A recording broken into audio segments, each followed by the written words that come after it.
दोस्तों नमस्कार, एनवर्ल्ड न्यूज में आपका स्वागत है। दोस्तों, हाल में इंडियन इंस्टीट्यूट ऑफ जियोमेरिडियम के वैज्ञानिकों ने मंगल ग्रह पर एक अभूतपूर्व रिसर्च करते हुए उसके ऊपरी वायुमंडल में एक हाई फ्रीक्वेंसी वेव्स की पहचान की है,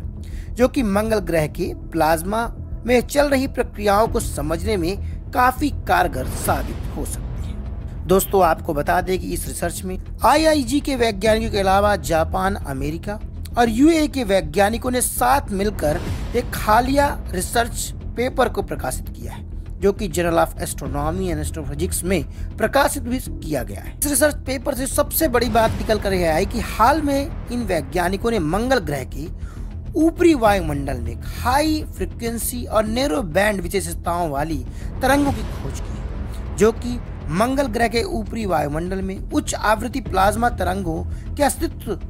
के बारे में पता लगाएंगे। साथ में ये इस बात पर रिसर्च करेंगे कि ग्रह के प्लाज्मा वातावरण में जो वहां पे प्लाज्मा प्रक्रियाएं चल रही हैं, इनको समझने में ये वेव्स काफी मददगार साबित हो सकती है। तो चलिए आज इसी रिसर्च को डिकोड करके आपको बताते हैं कि हाल में भारतीय वैज्ञानिकों ने ऐसा क्या किया है जो कि समूची दुनिया भर में अपनी सुर्खियां बटोर रहा है, और वो भी है मंगल ग्रह को लेकर।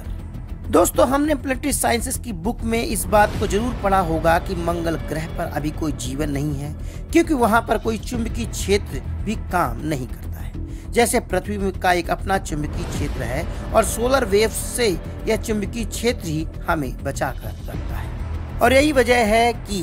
जो सोलर वेव्स यानी जो हाई फ्रिक्वेंसी वेव्स हमारे सूर्य से निकलती हैं, वह अपने पृथ्वी के मैग्नेटोस्फीयर से टकराकर पृथ्वी की रक्षा करती हैं।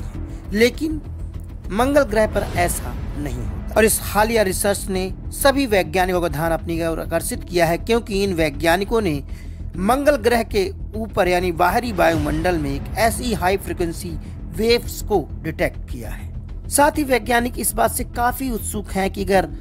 मंगल ग्रह के बाहरी वातावरण में इस तरह के प्लाज्मा वेव्स में किस तरह की प्रतिक्रियाएं चल रही हैं, या हो सकता है कि निकटतम भविष्य में वैज्ञानिक मंगल ग्रह पे कोई चुंबकीय क्षेत्र की पहचान कर लें। हालांकि वह चुंबकीय क्षेत्र अभी इतना स्ट्रांग नहीं होगा, यही वजह है कि वहां पर अभी वातावरण का निर्माण नहीं होगा। लेकिन निकटतम भविष्य में ऐसा हो सकता है कि मंगल ग्रह पर भी चुंबकीय क्षेत्र काम करे और वहां पर भी एक वातावरण का निर्माण हो सके। यही वजह है कि दुनिया भर के स्पेस साइंटिस्ट पृथ्वी ग्रह का एक अल्टरनेटिव ग्रह की खोज कर रहे हैं, और वह इस पर मंगल ग्रह पर काफी संभावना भरी निगाहों से भी देखा जा रहा है। अगर हम इन तरंगों की बात करें तो ये वेरी हाई इलेक्ट्रॉन पल्स हैं, जो कि बैकग्राउंड चुंबकीय क्षेत्र के समानांतर फैलती रहती है,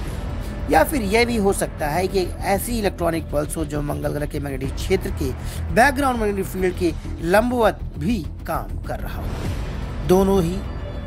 दशाओं में हो सकता है कि निकटतम भविष्य में मंगल ग्रह पर भी एक चुंबकीय क्षेत्र बन जाए और वहां पर भी वातावरण का विकास हो सके। ऐसी तरंगों का ऑब्जर्वेशन यह पता लगाने के लिए बेहद महत्वपूर्ण है कि आखिर मंगल ग्रह के प्लाज्मा वातावरण में इलेक्ट्रॉन कैसे ऊर्जा प्राप्त करते हैं, या ऊर्जा का डिप्लेशन कैसे हो सकता है। यह खोज अपने आप में एक अभूतपूर्व खोज मानी जा सकती है, क्योंकि यह पूरा रिसर्च मंगल ग्रह को लेकर है।